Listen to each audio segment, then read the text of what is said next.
તો સ્વામી જ્ઞાન પ્રકાશના નિવેદન બાદ વિવાદ વકર્યો છે। લખાણની પીડીએફને લઈને પણ વધુ વિવાદ વકર્યો। વીરપુરના આગેવાનો મૂળ પુસ્તકો સાથે સામે આવ્યા। 1947માં સૌભાગ્યચંદ મંગળજી રાજદેવે ચોપડી લખી હતી। પીડીએફમાં લખાણ છે તે લખાણ અલગ છે તેવું આગેવાને કહ્યું છે। વીરપુરના વેપારી આગેવાન ભરતભાઈ ગઢિયા અને નટવરભાઈ બારૈયાએ વાત કરી કે ભક્ત શ્રી જલારામ પુસ્તક 1947માં સૌભાગ્યચંદ મંગળજી રાજદેવે લખ્યું હતું અને તેમાં લખ્યું છે કે જલારામ બાપાએ સદાવ્રત શરૂ કરેલું પૂજ્ય ભોજલરામ બાપાની પ્રેરણાથી। જલારામ બાપાના ગુરુ ભોજલરામ બાપા તેમના ઈષ્ટદેવ ભગવાન શ્રીરામ હતા અને આજે પણ મંદિરમાં રામ, લક્ષ્મણ, જાનકી અને હનુમાનજી વિરાજમાન છે।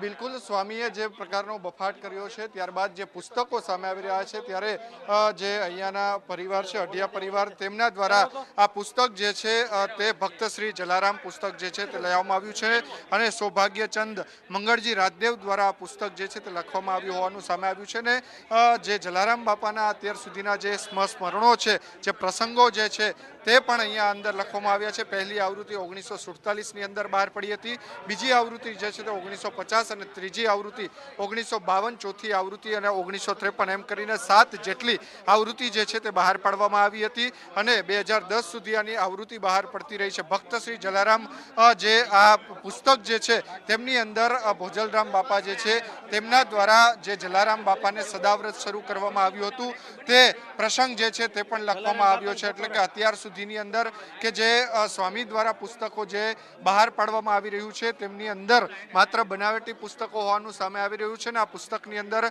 પૂજ્ય જલારામ બાપાનો જે સદાવ્રતના તેમજ અલગ અલગ સ્મરણો છે તેમને લઈને અનેક જે સ્મરણો જે છે તેઓ અહીંયા દર્શાવવામાં આવ્યા છે। અત્યાર સુધીમાં શું કહેશો આ મંદિર જે પુસ્તકની અંદર શું ઉલ્લેખ કરવામાં આવ્યો છે? પુસ્તકમાં ઉલ્લેખ એવો કરવામાં આવ્યો છે કે જલારામ બાપાએ ભોજલરામ બાપાના કહેવાથી સદાવ્રત ચાલુ કર્યું છે। સ્વામીજી બોલ્યા છે એકદમ ખોટી વાત છે।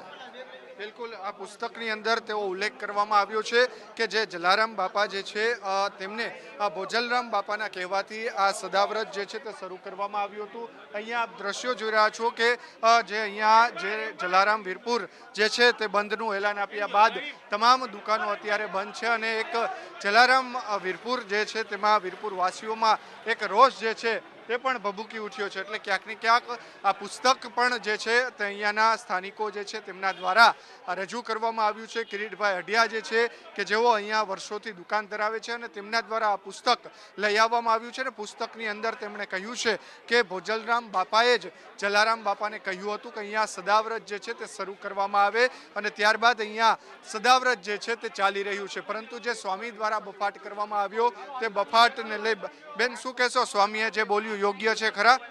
શું કહેશો? અહીંયા દર્શન કરવા આવ્યા છો? હા, દર્શન કરવા છો અમે। બરાબર, અત્યારે દુકાનો ને બધું બંધ છે ખરા? હા, બંધ છે હો। એટલે અહીંયા જે ભક્તો આવી રહ્યા છે તેમના દ્વારા પણ કહેવામાં આવી રહ્યું છે કે જે નિવેદન આપવામાં આવી રહ્યું છે તે યોગ્ય નિવેદન છે અને જે સ્વામી જે છે તેમને અહીંયા આવીને માફી માંગવી જોઈએ તેવું પણ અત્યારના અહીંયા જે સ્થાનિકો જે છે તેમના દ્વારા કહેવામાં આવી રહ્યું છે। ઉલ્લેખનીય છે કે જે પ્રકારે સ્વામી જે છે તેમના દ્વારા જે પુસ્તક જે રજૂ કરવામાં આવ્યું હતું ત્યારબાદ જે અઢિયા પરિવાર જે છે તેમના દ્વારા પુસ્તક રજૂ કરવામાં આવ્યું છે। શું કહેશો ભરતભાઈ, જે પુસ્તક અત્યારે અહીંયા રજૂ કરવામાં આવ્યું છે તેમની અંદર શું ઉલ્લેખ છે? બાપાનું પુસ્તક જે રજૂ થયેલું છે એમાં સ્પષ્ટપણે ઉલ્લેખ કરવામાં આવ્યો છે કે એમના ગુરુ શ્રી ભોજલરામ બાપા અમરેલી પાસે ફતેપુર ગામમાં જેમની જગ્યા આવેલી છે તે પટેલ સમાજના સાવલિયા પરિવારના હતા। એમની આજ્ઞા અને પ્રેરણાથી એમણે સદાવ્રત શરૂ કરેલું 205 વર્ષ પહેલાં, જે આજે અવિરતપણે ચાલુ છે। જલારામ બાપા માત્ર ને માત્ર રામના ભક્ત હતા, તેમના ઈષ્ટદેવ શ્રી રામ હતા। આજે પણ વીરપુર મંદિરમાં જલારામ બાપાની જગ્યામાં રામ, લક્ષ્મણ, જાનકી અને હનુમાનજીનો દરબાર છે। ભગવાન શ્રી રામ એની કસોટી કરવા પધારેલા એવી દંતકથા મુજબ તેમણે જોડી અને દંડ અર્પણ કરેલા વીરબાઈ માના હાથમાં એ આજે પણ મોજૂદ છે। એની સવાર સાંજ આરતી થાય છે અને લોકો ધન્યતા અનુભવે છે।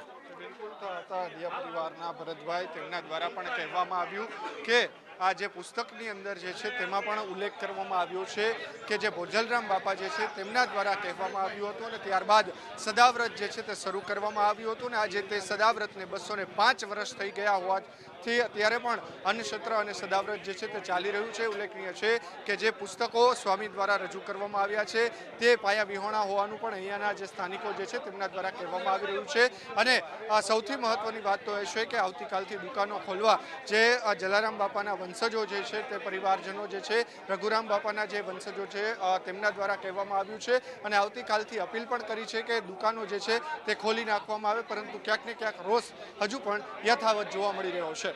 કેમેરા પર્સન બોરીચા સાથે મયુર સરવૈયા, સંદેશ ન્યૂઝ, રાજકોટ.